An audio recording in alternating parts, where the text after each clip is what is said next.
Hi there, I'm the Mythkeeper. Welcome back to my channel. The observant among you will notice this isn't a Friday.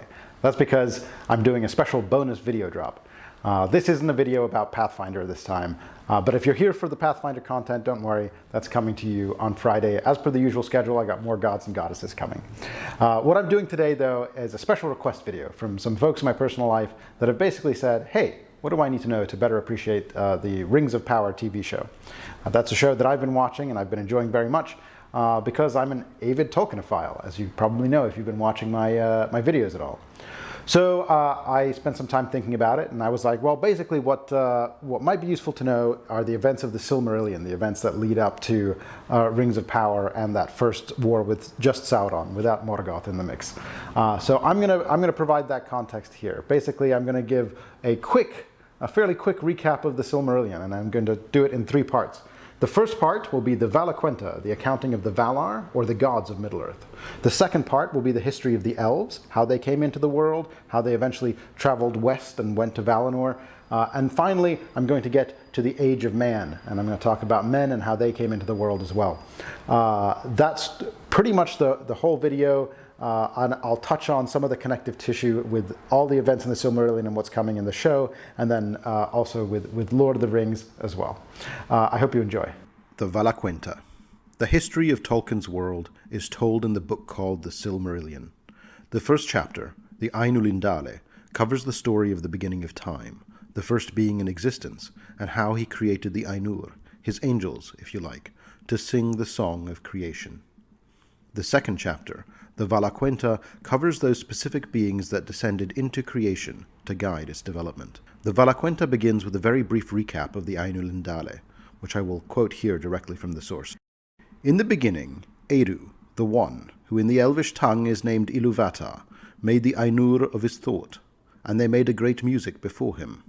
In this music the world was begun, for Iluvatar made visible the song of the Ainur, and they beheld it as a light in the darkness. Then those of the Ainur who desired it arose and entered into the world at the beginning of time, and it was their task to achieve it, and by their labors to fulfill the vision which they had seen. So this is fairly prosaic language. What exactly is happening here objectively? Well, first we know that Iluvatar surrounded himself with a choir of the Ainur, and that they sang the song of creation. But we learned the song is not in fact creation itself. It's more like a song of prophecy. It's a story, told in song, of how Iluvatar, the creator, expects creation to go, but it's not creation itself. Creation itself is an event that follows the song. The Ainur who sang the song are allowed to watch it unfold before them, in a place outside of time and space. However, some Ainur, those who desire it according to the text, can enter creation, but doing so changes them. In descending into Arda, the kingdom of earth, they acquire some limitations by becoming real beings in the real world. This is an interesting detail, because although they are gods, and they had at some earlier point listened to the song of creation, which told them the full scope of Iluvatar's design, once they descended into the world, they lost a measure of their omniscience, and their memories of the song started to blur as they experienced reality directly. That means the gods of Middle-earth know some of the big picture stuff, like at some point elves will appear in the west, and at some later point the first men will appear in the east, but they don't know exactly when or where this will happen. They are gods, absolutely, but imperfect ones. Another important detail here is that one of the Ainur didn't sing the theme that was assigned to him. This is, of course, Melkor, who will become known as Morgoth, the great enemy. And when he sang, he introduced discord into Iluvatar's song. Melkor will also end up being one of the Ainur that decides to descend into creation. Whether this was all part of Iluvatar's plan or not is left up to the reader to decide. Those Ainur that descend become known as the Valar. Although the Valar sometimes spend time in Middle-earth, they mostly live in a place called Valinor, which literally just means the home of the Valar. This is the place the elves of Middle-earth are perpetually sailing west to. Valinor is like Asgard or Mount Olympus, a special magical place where the Valar live. Anyway, let's meet them. The great among these spirits, the elves name the Valar, the powers of Arda, and men have often called them gods. The lords of the Valar are 7, and the queens of the Valar are 7 also.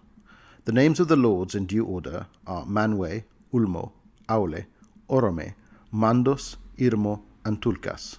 and the names of the queens are Varda, Yavanna, Nienna, Vanna, Vaire, Este, and Nessa.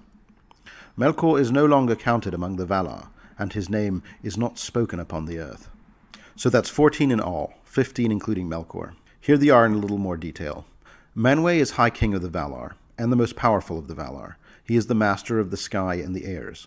All winds and breezes are his servants. Manwë was also the Valar closest to Ilúvatar, and understands most clearly his purpose. Manwë's spouse is Varda, Lady of the Stars. It is in fact Varda who placed the stars in the heavens to light the night sky. In light is her power and her joy. Manwë and Varda are seldom parted. Their halls are above the everlasting snow, upon Oilose, the uttermost tower of Taniquetil, tallest of all the mountains of Valinor. Ulmo is the Lord of Waters. He has no spouse. He dwells nowhere long, but moves as he will in all the deep waters about the earth or under the earth. All seas, lakes, rivers, fountains, and springs are his servants, so that the elves say that the spirit of Ulmo runs in all the veins of the world. Nienna, the Lady of Grief, also has no spouse. She is acquainted with sorrow, and mourns for every wound that Arda has suffered in the marring of Melkor. So great was her sorrow as the music unfolded that her song turned to lamentation long before the end, and so the sound of mourning is woven into the themes of the world before it even began. But she does not weep for herself, and those who listen to her learn of both pity and endurance and hope.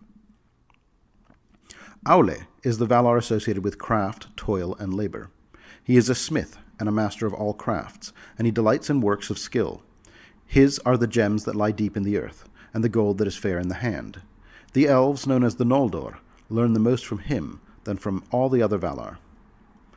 Melkor is also quite jealous of Aule, for Aule is most similar to him.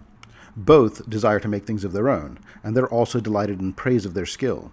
But Aule always remained faithful to Eru, and submitted all that he did to his will. His most notable creation was the creation of the first dwarves of Middle-earth. I talk more about this in my Pathfinder Dwarven Ancestry video as well. Surprisingly, to me at least, the spouse of Aule is Yavanna, the giver of fruits. She is the lover of all things that grow in the earth, flowers and forests and mosses. Yavanna is also credited with the awakening of the Ents, something she did before her husband Aule created the dwarves in secret, so that the forests would be able to protect themselves should they bring their chopping axes to her beloved woodlands. Orome is a mighty lord of the Valar, and is renowned as a great hunter. He delights in horses and in hounds, and he loves trees and woodlands, for which reason he is also called Aldaron, the lord of the forests. The Valaroma is the name of his great horn, which makes a sound like sheer lightning cleaving the clouds when he rings it. The spouse of Orome is Vanna, the ever-young. She is the younger sister of Yavanna. All flowers spring as she passes, and open if she glances upon them, and all birds sing at her coming. Mandos is the doomsman of the Valar, but he pronounces his dooms and his judgments only at the bidding of Manwë. He is also the keeper of the halls of Mandos, which are also called the houses of the dead, and the safekeeper of the spirits of the slain. His wife is Vaire, the weaver. She is the record-keeper of the Valar, who weaves all things that have ever been into her storied tapestries.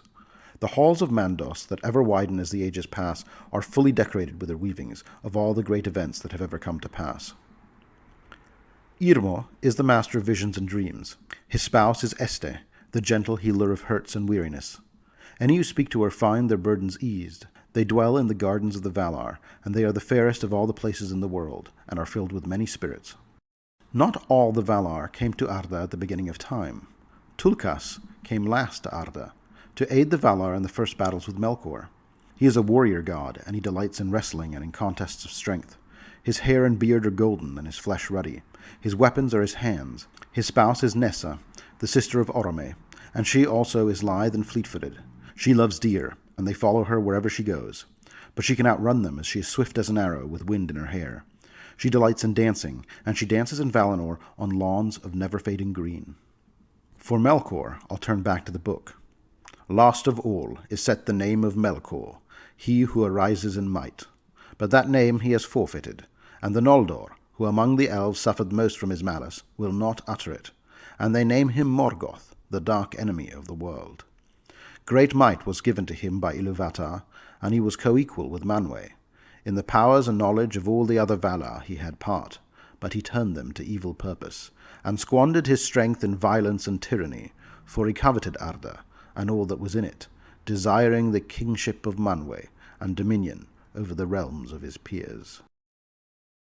With the Valar there came other spirits, whose being also began before the world.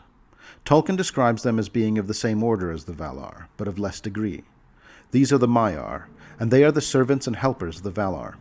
The most famous of these are the Istari, 5 Maiar spirits sent to Middle-earth embodied as old men to aid the free people against the threat of Sauron. We will come to know these Maiar as the wizards of Middle-earth, and the wisest among them is called Olorin, but of course we know him better as Gandalf. Sauron was also originally one of the Maiar. He was a servant of Aule, the god of the smiths, and in fact he was a master smith himself, creating great works in Valinor before Melkor corrupted him to his cause. Melkor's chief servants, the Balrogs of Morgoth, one of which we see briefly in the film, are also a type of Maiar. In this first age, when the world was young, the Valar, led by Manwë, did their best to carry out the instructions laid out by Ilúvatar for creation. However, almost immediately there was conflict with Melkor, who shattered the first lights of the world and plunged it into darkness. This war prompted the Valar called Tulkas to enter into the world, and by the might of his strength at arms, Melkor was defeated and forced into hiding. Melkor hid himself from the Valar in his fortress of Utumno, in the north of Middle-earth. He also surrounded himself with horrible beasts, many of them his dark and twisted Maiar servants, known as the Balrogs. Following this early conflict, and being unable to find Melkor's secret fortress, the Valar decided remaining in Middle-earth would mean constantly fighting a fruitless war against their enemy. The Valar instead moved to the west, where they established the realm of Valinor, and they agreed Manwë should be their king. In Valinor, Yavanna created the 2 trees, which illuminated Valinor. Middle-earth at this time, by contrast, was in perpetual darkness, and was seldom visited by the Valar. Only some of them, most notably Orome, visited it periodically, especially to prepare for the coming of the elves, which the Valar had foreseen in their vision, and to keep an eye on Melkor's activities. The Eldariad, the history of the elves. Then Varda went forth from the council, and she looked out from the height of Taniquetil, and beheld the darkness of Middle-earth, beneath the innumerable stars, faint and far. Then she began a great labour, greatest of all the works of the Valar since their coming into Arda. She took the silver dews from the vats of Telperion, and therewith she made new stars, and brighter against the coming of the firstborn. She crafted Carnil and Luinil, Nenna and Lumba, Alcarinque and Elamire she wrought in that time, and many others of the ancient stars she gathered together and set as signs in the heavens of Arda, Wilwarin, Telumendil, and Menelmacar with his shining belt, that forebodes the last battle that shall be at the end of days. And high in the north, as a challenge to Melkor, she set the crown of the 7 mighty stars to swing, Valaquenta, the sickle of the Valar, and sign of doom.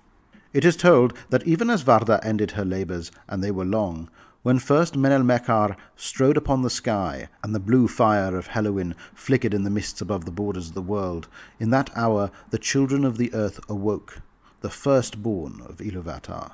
By the starlit mere of Cuivienen, water of awakening, they rose from the sleep of Ilúvatar, and while they dwelt yet silent by Cuivienen, their eyes beheld first of all things the stars of heaven.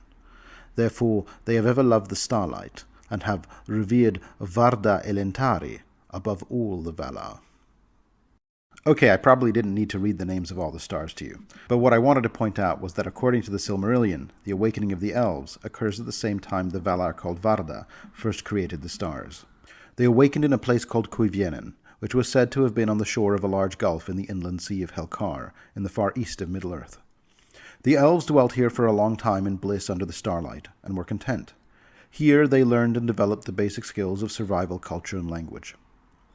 In this time, the great enemy Melkor discovered the elves before the other Valar, capturing many of them and transforming them by torture and other foul craft into the first orcs. Eventually, on one of his hunting trips through Middle-earth, Orome discovered Cuivienen. Orome reported his discovery back to the Valar and Valinor, and after some debate, they decided the elves would be safer living in the Undying Lands, under the peace and protection of the Valar. Orome returned to Cuivienen, and there spoke with the elves, asking them to come to Valinor. The first sundering of the elves then took place, when the Eldar, the name that was given by Orome to the elves, departed from Cuivienen to Valinor, and yet some remained, and still others never completed their journey. Starting with this journey, here the Eldar were divided into 3 basic subgroups: the Vanyar, or fair elves, the Noldor, or deep elves, and the Teleri, or sea elves. There were also those that never made the journey to Valinor at all, the Morriquendi, elves of the darkness, the Eldar call them, for they never beheld the light of the two trees in Valinor. The smallest host of the elves, and the first to travel to Valinor, were led by King Ingwe, the most high lord of all the elves. He and his people entered into Valinor and never came back, and they never looked upon Middle-earth again. The Vanyar were his people, and they were the beloved of Manwë and Varda, and few among men have ever spoken to them. Next came the Noldor, a name of wisdom, the people of Lord Finwë. They would become the friends of Aule, and they are renowned in song, for they fought and laboured long and grievously in the northern lands of old. The Noldor, more than any other groups, are at the centre of Tolkien stories. Both Galadriel and Elrond are of the Noldor. The greatest host came last, and they are named the Teleri.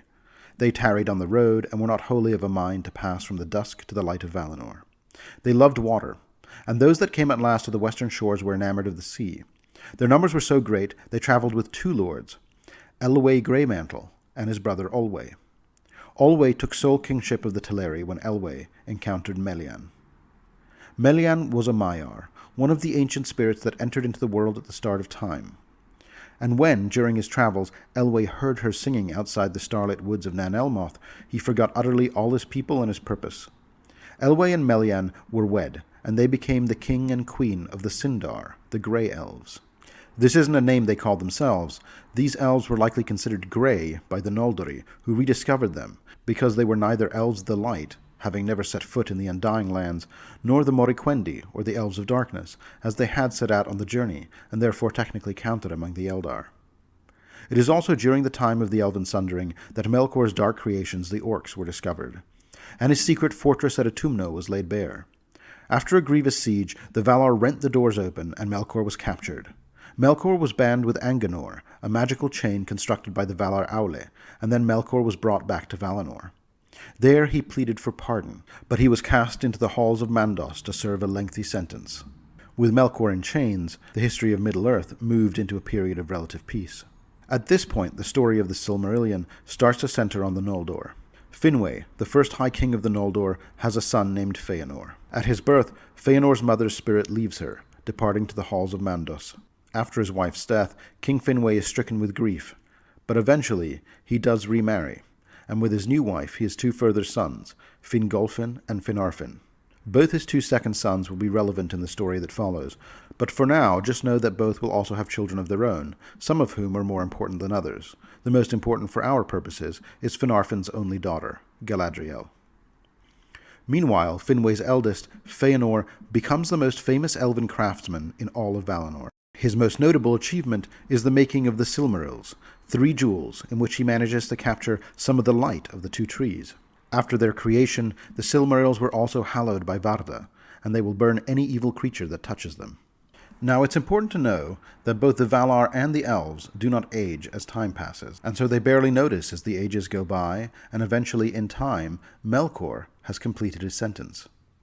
He is brought before a council of the Valar, and there he convinces them that he is reformed.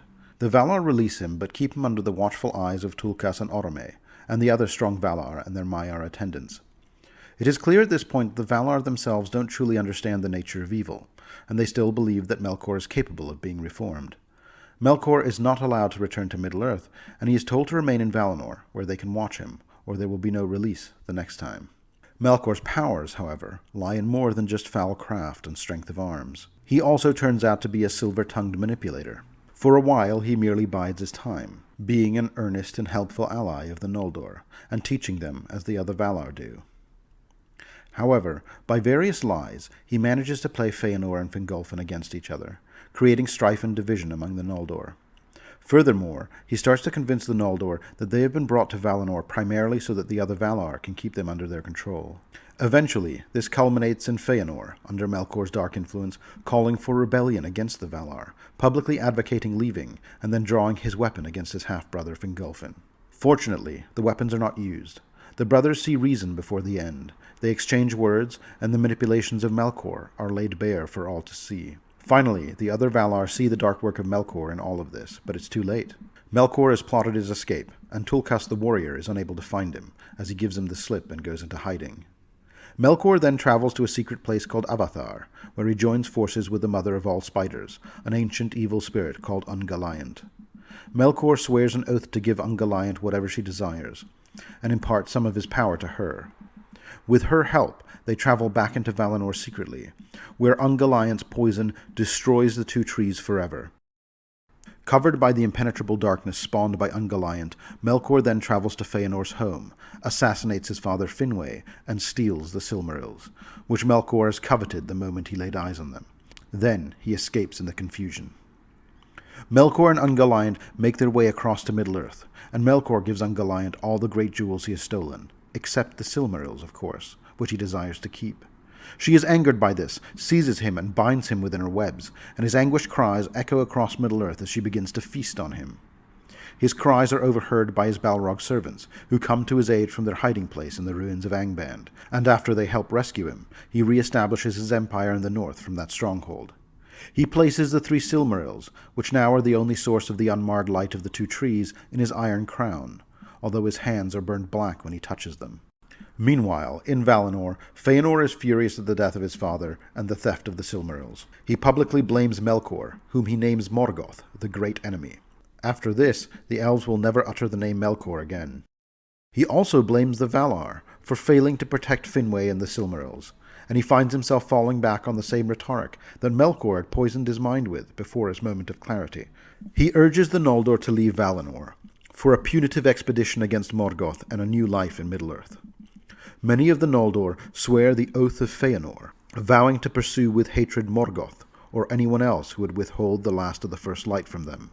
This includes Galadriel, and in fact we see the consequences of that oath in the show Rings of Power. Inflamed by the passionate urging of Feanor, most of the Noldor agree to leave, and travel to Alqualonde, the port city of the Sea Elves, hoping to get the Teleri to join them, or at least to lend them ships to cross the Great Sea. When the Teleri refuse, Feanor orders that the swan ships be taken by force. The first battle between elves and Valinor ensues, in which many Teleri are slaughtered. Shortly afterwards, as the Noldor are boarding the swan ships and preparing to leave, the Noldor encounter Mandos, the Valar of Fate and Doom, and he calls them kinslayers and condemns all the Noldor who are leaving with Feanor. At this point, Finarfin, who has always been reluctant to leave, turns back to Valinor with a small number of followers. Many ships have been lost by this time, and not all the Noldor can cross to Middle-earth, but Feanor and his group of kinslayers are ready to go. Some terrible impulse seizes Feanor, and he and his sons burn the remaining ships. Fingolfin and his followers, including Finarfin's daughter Galadriel, still feel oath-bound to follow, but with the ships burned, they are obliged to make their way to Middle-earth across the terrible ice wastes of Helcaraxe. It will be some time before they arrive. Meanwhile, Morgoth attempts to conquer Doriath, the realm of the Grey Elves, ruled over by Elwë Greymantle, now known as King Thingol, and Melian in Middle-earth. To protect her kingdom, drawing on her magical powers as one of the Maiar, Melian establishes a magical boundary around Doriath. It is called the Girdle of Melian, while in the surrounding townships, many of the Grey Elves are forced to retreat into their fortified harbour towns.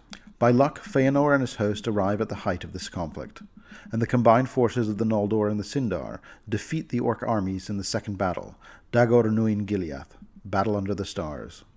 However, Feanor in his fury chases after the retreating Orcs, and he is ambushed and killed by Balrogs. Meanwhile, back in Valinor, the grieving Valar, especially Yavanna, find the 2 trees cannot be revived. However, they are able to create the moon and the sun from a silver flower and a golden fruit, which is all that is healthy in the remains of the trees.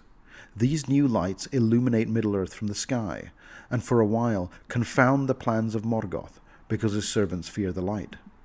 The Dark Lord is forced to take refuge in clouds and shadow that surround his strongholds. For a while, these will be called the Days of the Long Peace. In this era, men, the younger children of Iluvatar, awake in eastern Middle-earth and soon begin to migrate westward.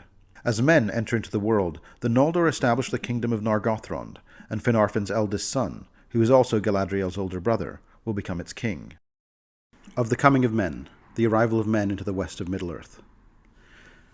When 300 years and more were gone since the Noldor came to Beleriand, in the days of the Long Peace, Finrod Felagund, lord of Nargothrond, journeyed east of Sirion and went hunting with Maglor and Maethros, sons of Feanor. But he wearied of the chase, and passed on alone towards the mountains of Eredlindon that he saw shining afar. And taking the dwarf road, he crossed the Gellion at the ford of Sarn Athrad, and turning south over the upper streams of the Askar, he came into the north of Osiriand. In a valley among the foothills of the mountains, below the springs of Thalos, he saw lights in the evening, and far off he heard the sound of a song. At this he wondered much, for the green elves of that land lit no fires, nor did they sing by night. At first he feared that a raid of orcs had passed the leaguer of the north, but as he drew near he perceived that it was not so, for the singers used a tongue that he had not heard before, neither that of dwarves or of orcs. Then Felagund, standing silent in the night shadow of the trees, looked down into the camp, and there he beheld a strange people. Now these were a part of the kindred and following of Beor the Old, as he was afterwards called, a chieftain among men.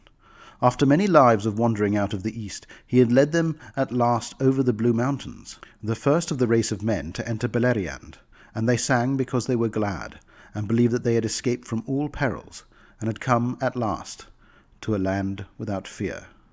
We now get to the point in our history that we introduce the Edain. Edain literally translates as the second people. If the word sounds familiar, it's because it's the root from which we get the term Dunedain, the descendants of Numenor, of which Aragorn is one. The original Edain are also known as the Fathers of Men, and they are 3 houses of men that came to Beleriand, or Western Middle-earth, from the far east during the First Age. These are the House of Beor. Dark-haired and stoutly built, they were first discovered by Finrod Felagund, Lord of Nargothrond, and under his guidance later made their way to the lands of the Noldorin, in a place later known as Estolad. They remained loyal to the House of Finarfin, and later settled in the lands of Dorthonion. The House of Hador. Tall and golden-haired, they were a numerous and warlike tribe, and the green elves of Osiriand feared them. They first settled into Estolad, and then in the southern parts of Eredwethrin, the Mountains of Shadow, and then later into Dor-Lomin, and they were always loyal to Fingolfin. The House of Haleth, a reclusive folk of brown hair and shorter stature. They usually kept separate from the other men, and were later granted permission to settle in the forests of Brethil, which is part of Doriath. They mostly kept out of the wars. During this period in the Silmarillion, we get various stories of men and elves meeting for the first time, and a few significant events which relate back to Morgoth and his dark fortress in the north, and the stolen Silmarils.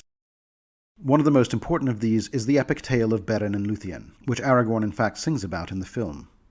It tells of the love between the man Beren, who is a descendant of the House of Beor, and Luthien, daughter of Thingol and Melian, the most beautiful of all the elf maids.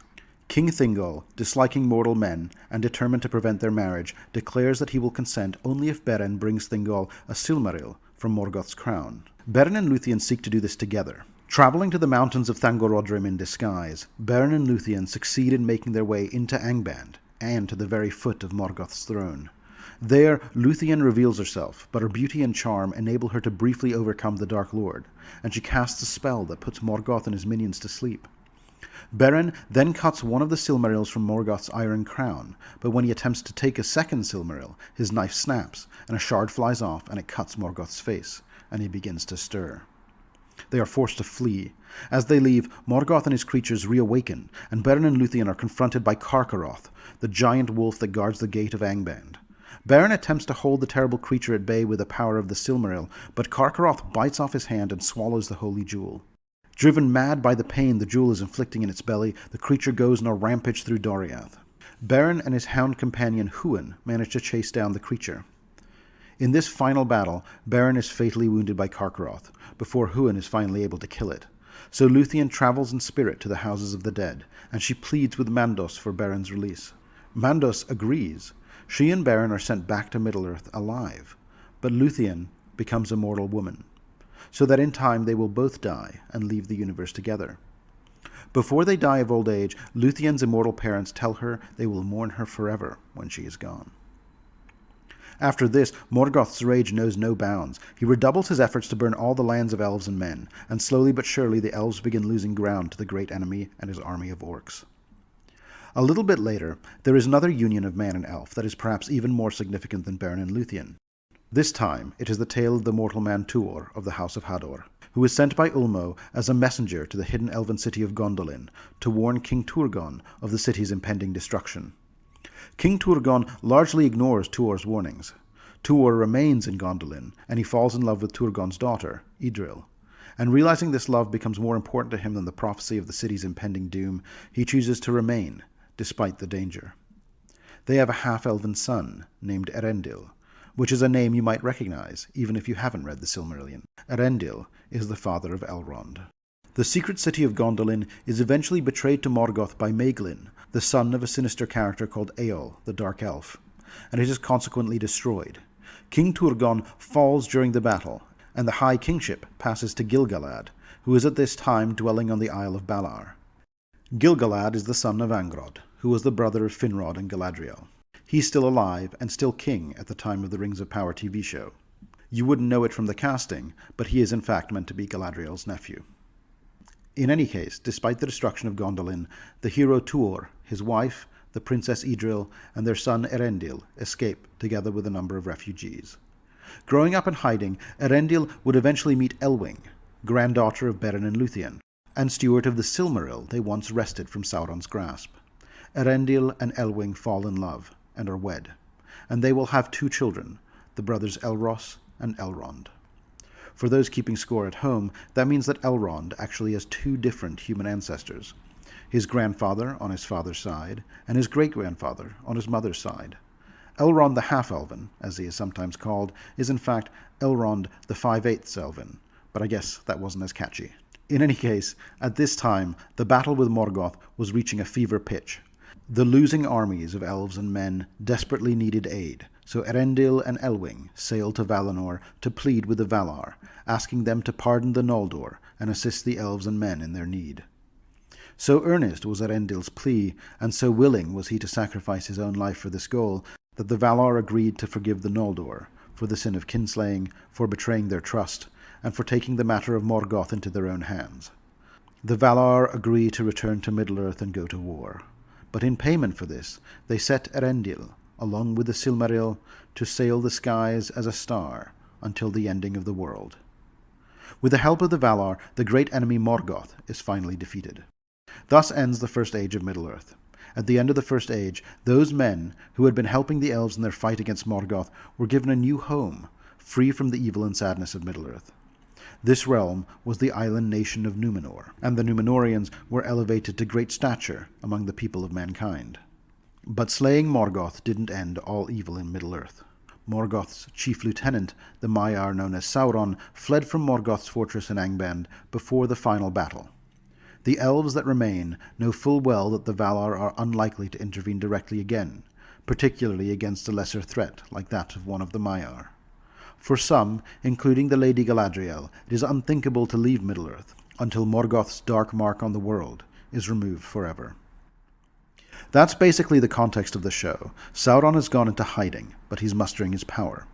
Of course, we do know from The Lord of the Rings that in time he'll approach the kingdoms of elves and men in disguise, and instruct them in the forging of rings of power. But in secret he will craft a master ring, one ring to rule them all. His dark works won't come to complete fruition, however.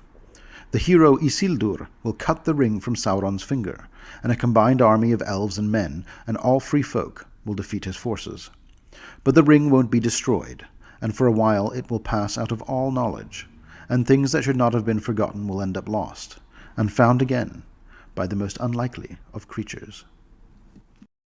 And that's the entirety of the Silmarillion, recapped very, very quickly. Hopefully you enjoyed this content. It's a little bit of a departure from what I normally do. If you did enjoy this content, please be sure to let me know in the comments below. Also, if you're new to this channel, be sure to like and subscribe, and I'll see you next time.